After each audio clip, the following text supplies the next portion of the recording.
konyruok mar dhano magitelo negi. Jatend piny William Ruto opako piny China kuom bago romo mar tudruok e weche mag dongruok mag nam e kind China kod pinje mayudore e alwora mar nam ataro mar Indian Ocean koloso e yor mbui kowuok e par loch mar bure e Nairobi. Ruto koni nam ataro ma Indian Ocean ni kod thuolo malach mar jiwo dongruok kendo dwaro nitiere mar keto okenge mag jiwo ohala ma itimo e nam. Jatend piny okoni Kenya oikore mar jiwo tudruok e yore mag dongruok gi China kaka achiel kuom yore jiwo dongruok e pinje Afrika.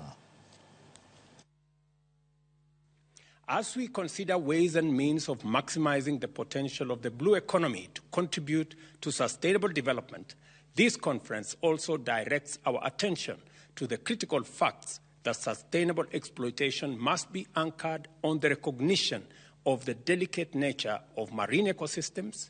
and the need for us to maintain and enhance their resilience. We are here, therefore, as an emerging community of nations, chiefly People's Republic of China and Indian Ocean littoral countries, bound together by explicit common values and a shared aspiration to open up seas of plenty through investment in the blue economy. Moko kuom jopuonj e kaunti